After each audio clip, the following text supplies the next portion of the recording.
What if I told you that there is a secret war being waged against the people of the United States? A campaign spanning over 2 centuries that has reshaped the constitutional republic into a neo-feudal communist hellscape. Our story begins in 1822 with the secret Treaty of Verona. Preserved in the U.S. Senate Congressional Record from December 7, 1918, this secret agreement created the Holy Roman Alliance and declared the sovereignty of the common people a direct threat to their thrones and the Church's authority. They set sights on the young United States, the shining example of popular government that inspired revolutions worldwide.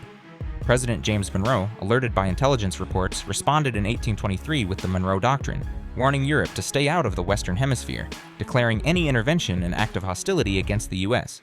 But the alliance didn't back down. They went underground, using espionage and ideological warfare. Little did America know, this was just the beginning of a long infiltration. To erode popular sovereignty, without direct invasion, the Holy Alliance needed a Trojan horse, an ideology that promised equality but delivered control. Enter communism, cleverly disguised as liberation. Communism is a product of Rome. Its roots trace to 1516, when Catholic scholar Thomas More published Utopia. This book described a society with no private property, communal ownership, state-assigned jobs, and absolute obedience to rulers, all under a facade of equality. Historians note Utopia influenced later communist pioneers, including Karl Marx, providing a blueprint for systems where the elite manage the masses for their own good. Communism is never a grassroots rebellion. It is engineered to destabilize republics by pitting classes against each other, paving the way for authoritarian takeover, exactly like the left-right paradigm we have today. To implement this in the US, they fueled the Civil War. Abraham Lincoln is quoted in private letters stating, "It is not against the Americans of the South alone that Rome is plotting. She is plotting against the whole republic."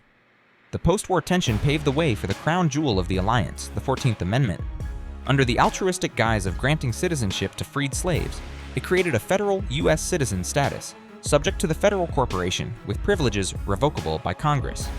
It was the perfect vehicle for neo-feudal communism, by making citizens subjects liable for national debts in Section 4, stating, "The validity of the public debt shall not be questioned. It could be used to hypothecate Americans' labor as collateral for loans from European bankers."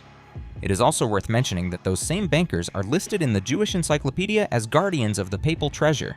The 14th Amendment enabled federal overreach, gradually socializing the economy. By 1933, amid the Depression, Congress mortgaged the estates of federal citizens to international bankers, creating a welfare state funded by debt. Now, the U.S. is a vassal nation to the crown under the dominion of the Holy Roman Empire.